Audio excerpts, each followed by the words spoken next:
Hello, my name is Peter.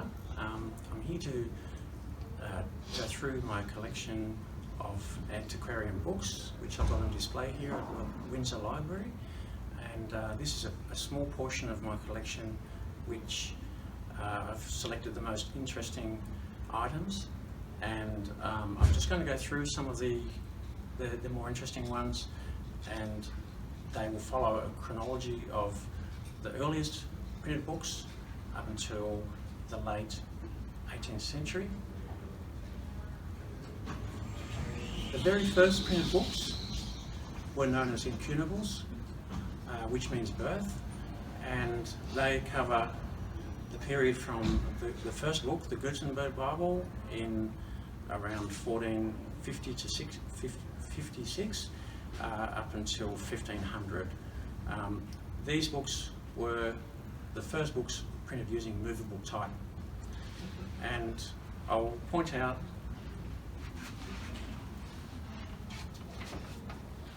this page. It's only a page from an incunable. It is a Latin book, and each of the capital letters are handwritten, which was common back then, and that was a bit of a standard for the first 40 or 50 years of the printed book.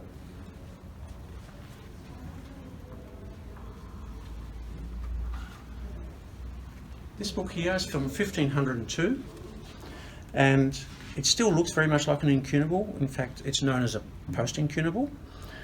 And the difference is that the capital letters are now printed in woodblock.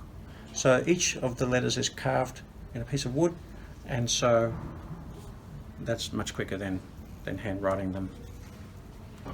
This book has the medieval binding, which has wooden boards inside that, and in very good condition for its age, although the leather tooling has been redone, but all the original inside parts of the binding are still intact.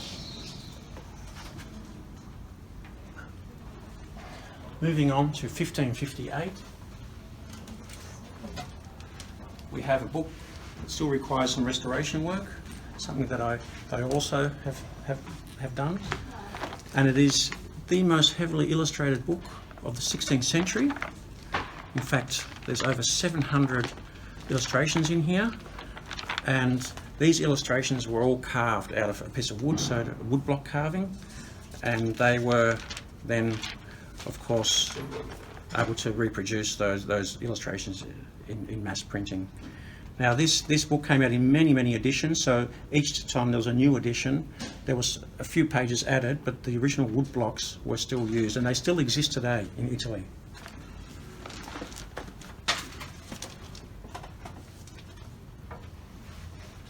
Moving on to 1610, this little volume. Mainly the interesting part about this is the binding. This is a vellum binding, which is then from either goat skin or sheep skin. Still in very good condition, and people might like to know that all these early books were printed on acid-free paper, which is why the paper has lasted so well.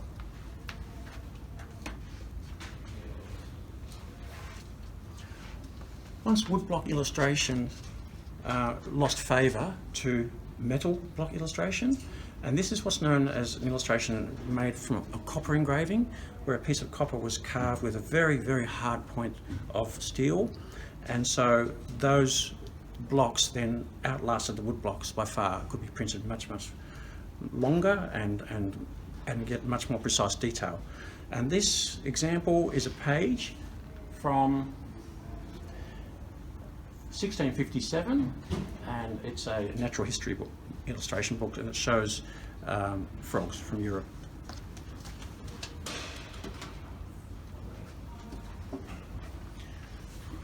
This book here is called The History of the Holy War, and the interesting part about this book is, for one, for me, it's in English. It's the oldest English printed book I have. And secondly, it is the first concise history of the Crusades, and what's even more interesting is that this book was printed by the University of Cambridge, and the University of Cambridge printing is the oldest printing establishment in the world, and it's still printing today.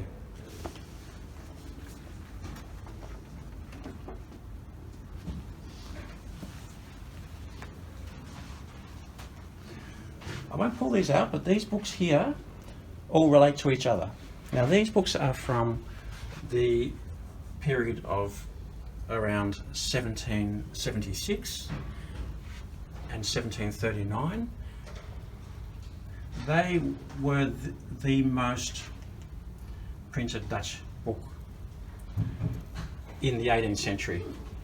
And what's interesting is that some of these books are originals, so they are actually authorised by the author, and one of them is a pirated copy.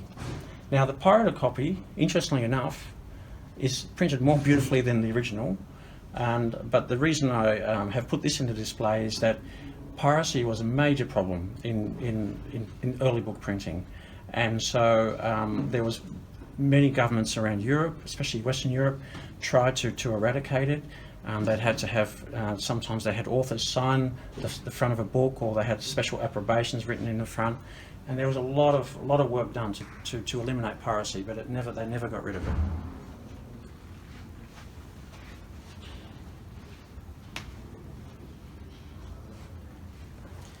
These two books again show some more illustration work, and by this stage they were doing a lot of fold out maps and fold out illustrations. So each of these large illustrations were then printed on a large sheet and inserted into the book. The book even would have a printed section in the back saying where the inserted pages were to be, and this particular book even has pricing in the back saying how much the book is with or without the illustrations.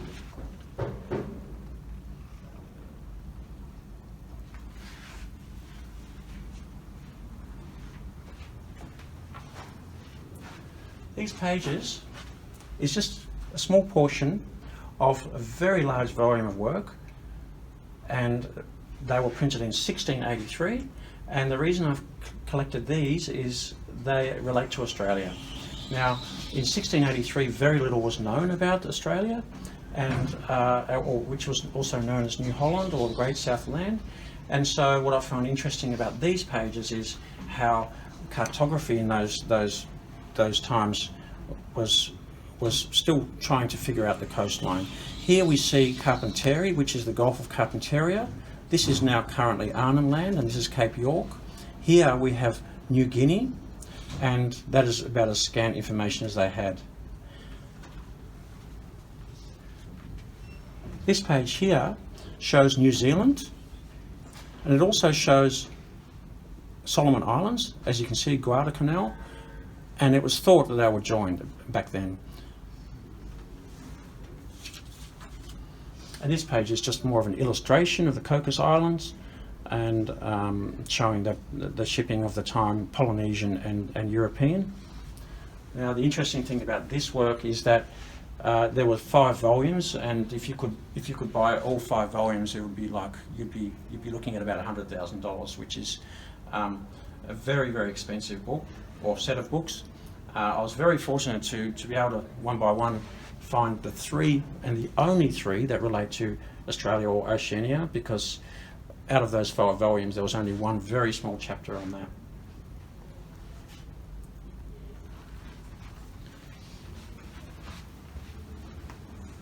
The last 2 items also relate to Australia. This work is a hand-coloured engraving, which is not from a book. It was actually sold as a picture that could be put up on the wall. It is from 1777, and it is an engraving which basically copies the first European painting of a kangaroo. And so this is quite significant because it is very, very early illustrations of Australian animals that the English public was really interested in after Cook's voyage of discovery.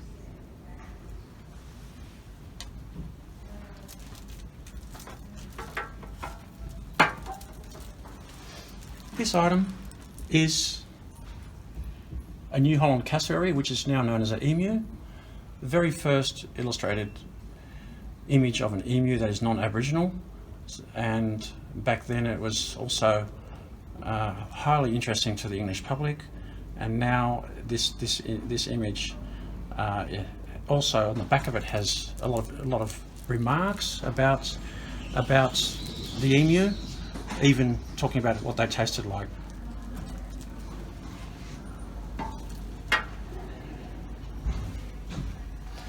The last few items I have relate to antique printing items. As I said before, the incunable was developed around 1456. Up until, for the next 500 years, books were printed using movable type. And movable type is where you grab each letter and put them together, and then eventually you put them into what's called a printer's chase, and then that is then where a page is printed from. So this type of printing lasted for about 500 years.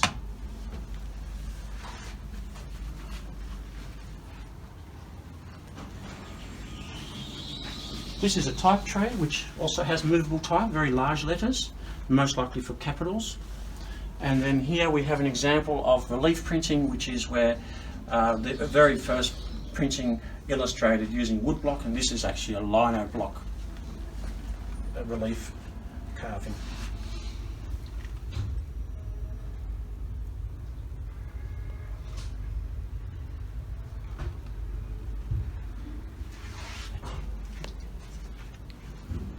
Thank you very much, and I hope that you enjoy this small exhibition in the Windsor Library.